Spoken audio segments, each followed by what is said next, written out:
and I will just start asking questions just to get some background on them. What are some of the highlights of their life, particularly the challenges they have had from the past, because that's usually what's preventing them from having the new life they want to scribe, as you would say, or etch into their tablets. So I'll start with the questions, and we'll almost always get to something painful, like, the way my dad or mom treated me when I was a kid. And they'll usually bring up some accommodation they made because of that. Like they might say, well, I'm like super shy because anytime I would speak out at home, I would get shut down by my family. They would criticize me. That was Lunetta's story. And actually mine too. Very similar. Mm-hmm. So one of the first things we would actually do after the crowbar questions, if you will, is we would move to acknowledgments, because that's one of the keys to taking it from being just a constant painful stab from the past into something which you have peace about, and then empowerment to actually create what you truly want in your life. Because most people are reacting against the past. And what we want to do is get the past complete, so it's just this place of peace. And then we want to decide powerfully, okay, I want to bring this from the future to me. But to do that, you have to be complete with the past in that place of peace and empowerment. So acknowledgments is one of the best tools we use to take them from the painful place to the peaceful place to the empowerment place. And acknowledgments are when we just acknowledge what happened. So like for Lunetta, for example, it would just be to acknowledge that she is a very tender soul and very sensitive. And because of all the criticism at home, she got shut down. So she basically stopped speaking up, stopped saying what she truly wanted, what her needs were. But inside, she was stewing. In fact, we joke that she had a little Chucky, if you know the horror series, who would like stab people. Yeah. And it's like, she would share even when she was a girl, and somebody would compliment her and say, oh my God, you're so beautiful, And sweet. And inside, which you are. Yeah, thank you. She looked at on the outside, and on the inside, she would be like stabbing them in the heart because of her fury at what she was having to deal with at home. Yeah. So acknowledgement. So what I would do is I would say, yes, honey, of course you have anger and fury, because that was a terrible way to be treated. And there's nothing wrong with that anger and fury, because you knew you didn't want to be treated that way. You knew you wanted to have a different life. You wanted to be honored, loved. You wanted to be listened to. You wanted people to pay attention and care about you. And you didn't get any of that at home.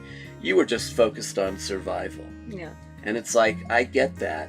And there's nothing wrong with all the things you turn to try to cope, because you didn't have tools as a child at that time.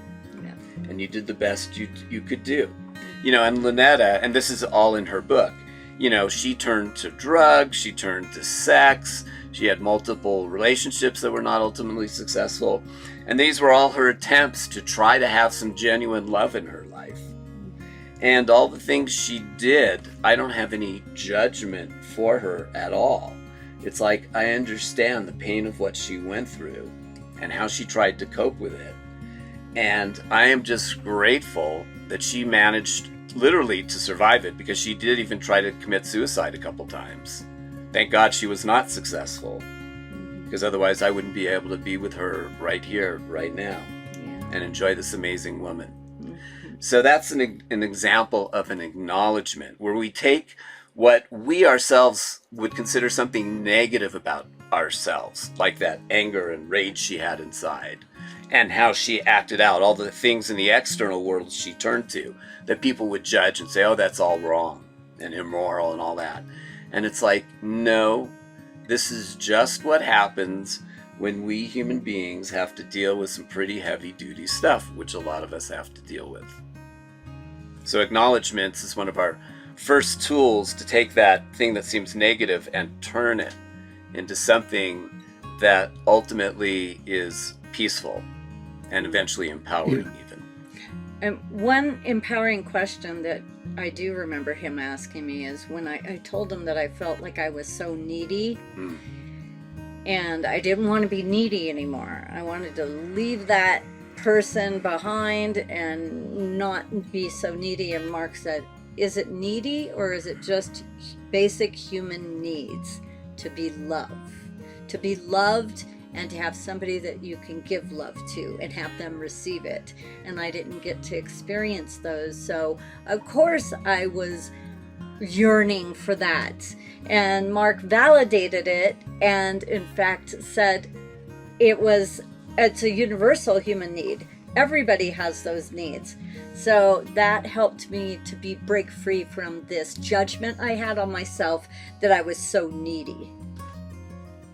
That's beautiful. I love that remedial balm that has flowed from one to the other, and the fact that, as a good friend, they don't stab you in the back, they stab you in the front, metaphorically. Right? And so because you didn't confirm those weaknesses, you exposed them in a loving way, so that you're not recruiting sympathy, you're then engendering empathy.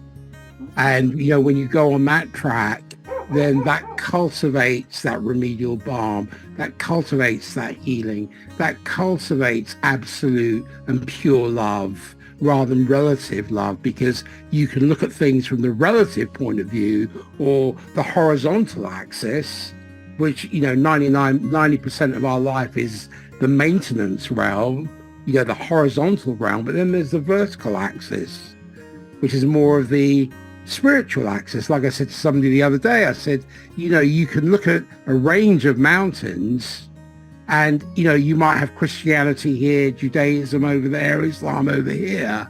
And each of those mountains, how you scale them will be very different. There's one thing they all have in common. They all point upwards. Yes. And the trees. So pick your mountain. And the trees, they all reach for up high. Absolutely. I said to somebody the other day, a client, she said, I feel really stuck. And I said, go look at a tree. Mm-hmm. And she said, what are you talking about? Yeah. I said, you think a tree is stuck? No, it's always walking towards the light. Yeah. And it's grounded in the here and it's grounded now, in the present moment. And it's unstoppable in its life drive. Like, try putting a sidewalk in front of a tree and see if it stops it.